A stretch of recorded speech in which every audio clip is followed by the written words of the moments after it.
Hello everybody, my name is Arethia Brooks and welcome to my channel here at Essentials to a Journey, where we discuss all things mindset. For those of you who are not aware of who I am a health coach focusing specifically on mindset and self-care. Again, on this channel, it's all about mindset. If you are interested in any of the topics on self-care, please feel free to check out my channel. I'll leave the link down below for you guys to go ahead and surf on over there if you're interested. And without further ado, let's go ahead and get into today's topic of discussion, which is thought patterns and behaviors that keep you stuck. And I brought my little handy notes here so that we can really get into it, because I think that this is a topic that a lot of you will be very interested in understanding more about, and maybe it's just something you're interested in discussing and just learning how to move through your patterns and your behaviors.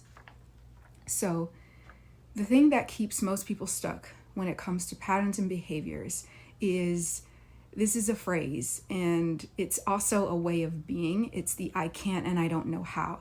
I think immediately when we begin to tell ourselves that we don't know how to do something and we can't, it just keeps us from being able to move forward. So if you can recognize when you have that I can't do attitude looping over and over in your mind, you can kind of pinpoint where you are, and you can start setting in some preventative measures to kind of remove the I can't.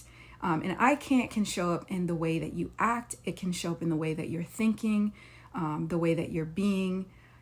It shows up in so many areas of your life. So again, you want to start to pinpoint where you're telling yourself, I can't do this and I don't know how. Another pattern and behavior that keep us stuck, that keep most people stuck, is their comfortability.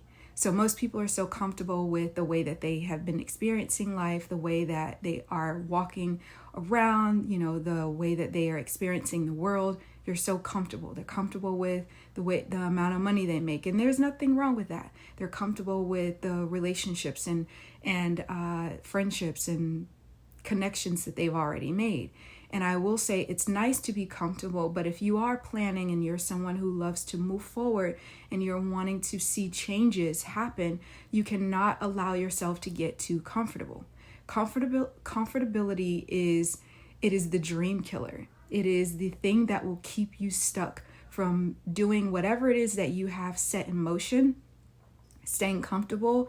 If you plan to be someone that, maybe you want to change your eating habits, or you want to change your exercise routine, well, sitting on the couch every day, because it makes you feel comfortable, rather than getting up and doing at least like 5 or 10 minutes of like some form of exercise or just moving your body, staying comfortable on the couch is not going to help you reach your goals. But taking action, combating that with something more productive just might. So comfortability is the thing that keep most people stuck. Another thing that thought pattern and behavior that keep most people stuck is not trusting your gut or your intuition. And what I mean by this is, maybe you're going against the thing that you should be doing. Maybe there's that little voice in your head or within your gut. There's a gut feeling that's telling you to move forward, but you're not taking an action on it. And usually you're trusting your gut and your intuition. It stems from being inspired. It's when we're inspired, when we're feeling really good, when we're feeling motivated to do something. That is your gut, that's tapping into your trusting your gut. It's tapping into your intuition. Keeps most people stuck in thought patterns and behaviors is reactions. And I want to say that your ability to react to certain things, certain situations or people in a specific way will keep you stuck. So if you've been doing something and it's been giving you the same results over and over again, you've been reacting in the same ways, this may be something that you want to consider. Consider your reactions. Are you reacting in a productive way? Are you reacting to everything around you? Did someone say something and it caused a reaction, and it has kept you in this loop of feeling stuck over and over, playing out the same role, doing the same thing, being in a state of being? So your reactions is what will keep you stuck. Another thing that keep people's thought patterns and behaviors stuck is avoidance. While avoidance is okay, and I know like me particular, like I avoid, I don't like to be put in situations where, there's drama, because I think drama begets more drama, right? But if we're avoiding something for the sake of just avoiding, and we don't want to look at it to be able to scale whatever it is that we're doing, if we're just avoiding it, there's no way you're going to move through your situation.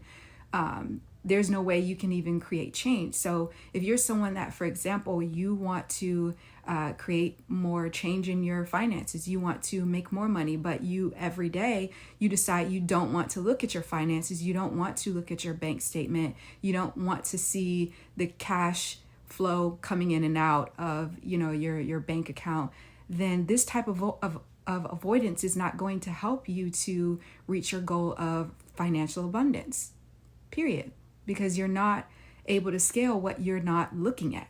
So maybe just paying attention to your avoidant behavior, whether this is in your finances, whether it's you're avoiding certain people because some relationships don't bring you comfort or they don't bring you peace.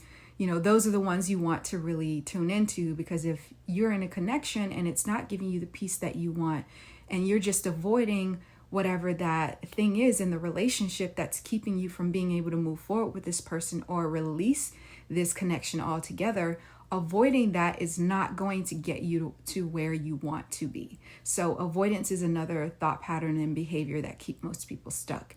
And the last thing that keep a lot of people stuck through thought patterns and behaviors is nervous system patterns. So if you know that you have a nervous system that is hyperventilating, like you're always nervous or you're always anxious or you're in doubt and you're in fear, you're clenching your fists, you are, tense in your body, these type of nervous system patterns and behaviors are the things that will keep you stuck. If you can pinpoint where your body feels more restricted, you can, change your behaviors and patterns. But if you can bring some awareness into your nervous system patterns and behaviors, this is a way to, move through that. So just paying attention to all of your nervous system patterns that are keeping you stuck.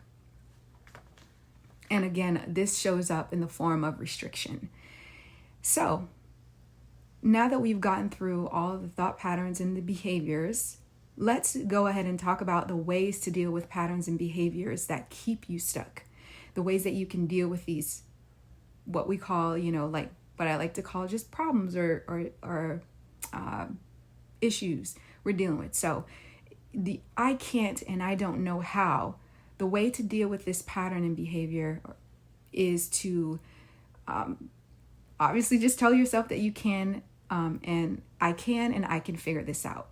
So even if you don't necessarily have the problem or you don't have the solution to the problem, that's okay. What we're doing is we're reframing. Instead of saying I can't, we say, we can say I can, or we can say I can figure this out. Again, you don't necessarily have to have the answer, but you do need to place yourself in a situation, and you need to place yourself in or allow yourself to be able to receive an answer by just allowing space for it, by saying that I can figure this out, even if you can.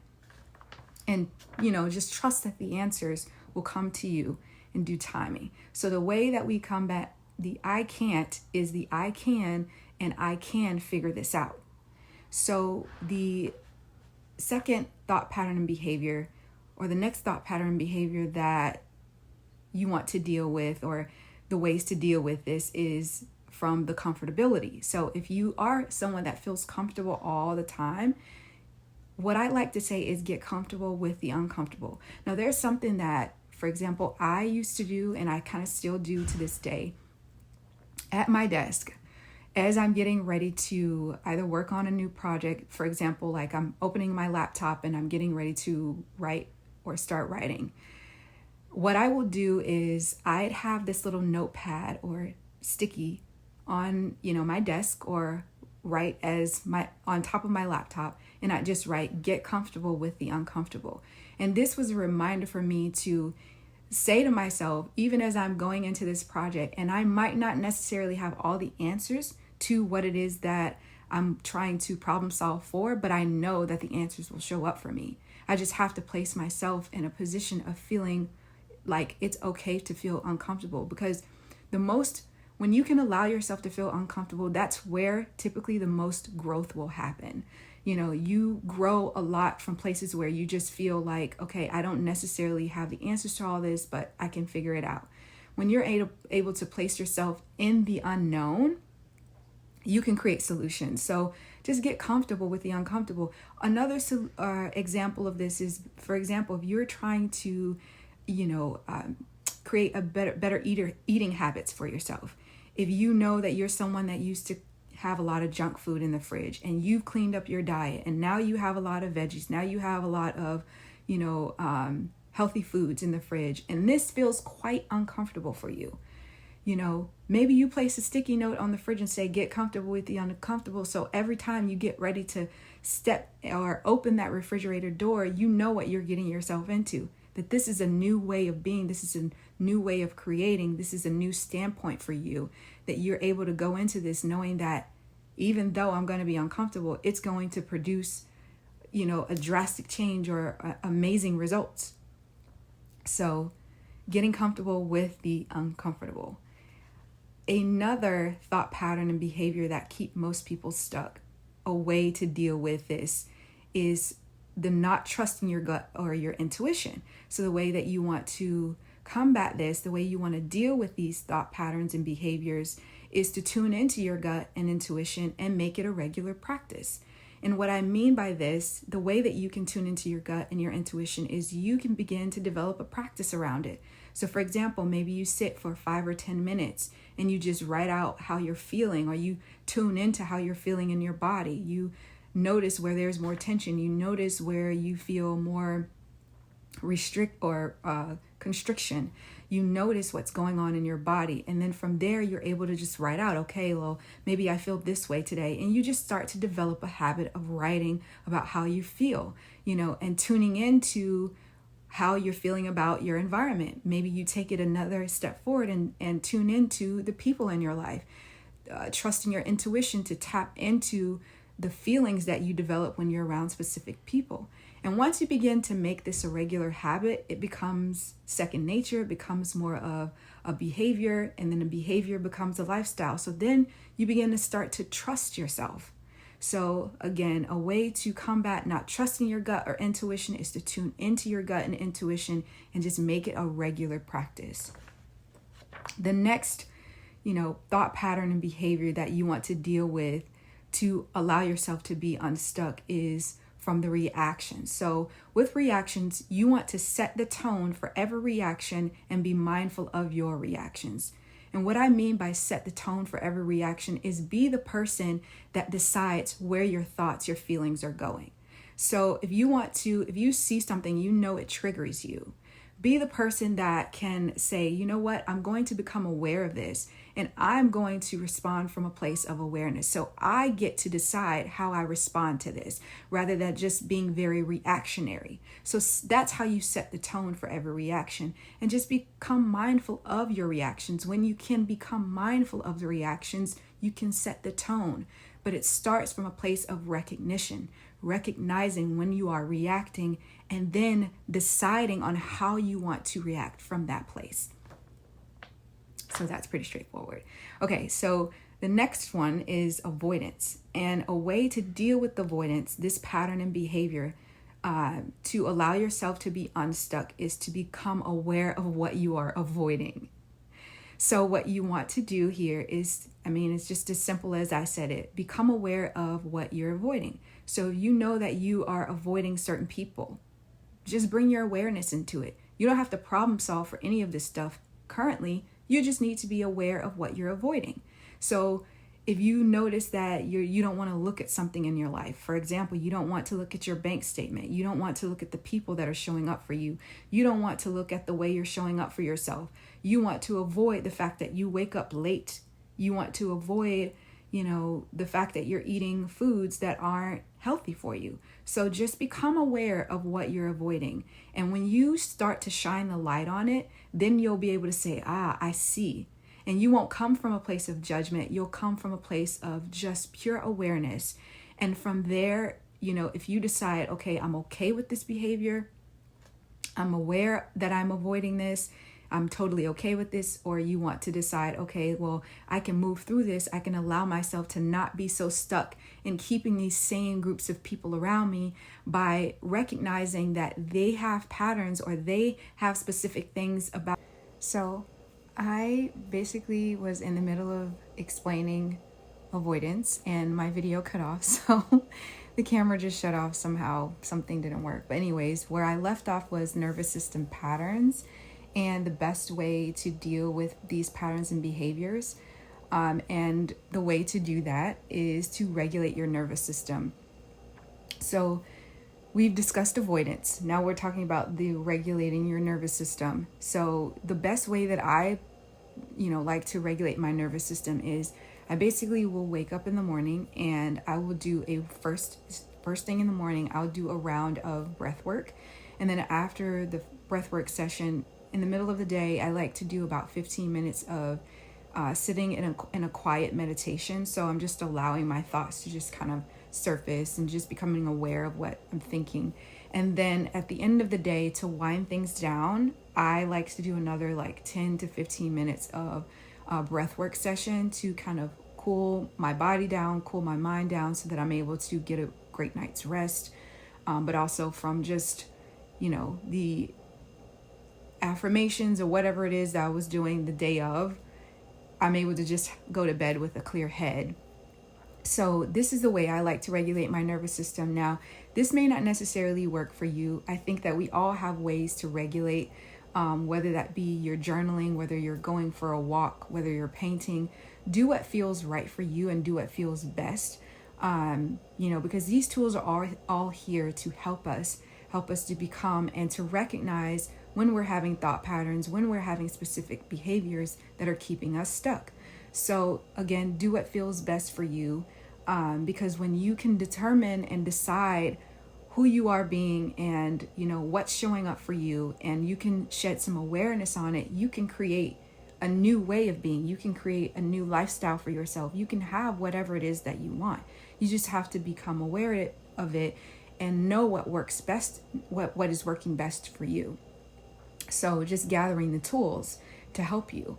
This is how I regulate my nervous system. Whatever works best for you, I say do that, and just make a conscious effort to do it, to implement this nervous system practice every day, so that you're able to move through your situation with ease. And what this, at the end of the day, what this is really all about, it's like creating changes for ourselves, but also learning our avatar, learning how we act, learning how we, relate to other people, and understanding our mindset, when you can understand all of this, you can really have mastery over yourself. You can really have mastery over your physicality and the person that you're showing up as every day. So with that being said, I hope that any or all of this content has helped you in some way. If you've gotten any goodness out of any of this, please like, share, and subscribe if you haven't already. Sharing this video or liking it will also help improve the algorithm, so that other people that are looking for this type of content are able to find it. Also, if you know someone that would really resonate with this, or maybe just need to know these things to help you regulate your nervous system, please share this with them. That would be much appreciated. And I'm here again every week with either long form or short form content. If I'm not here, it's because I'm living my life. So with that, I hope you live yours, and I hope this has helped you in any way. And until next time, I wish you lots of peace, light, and so much love.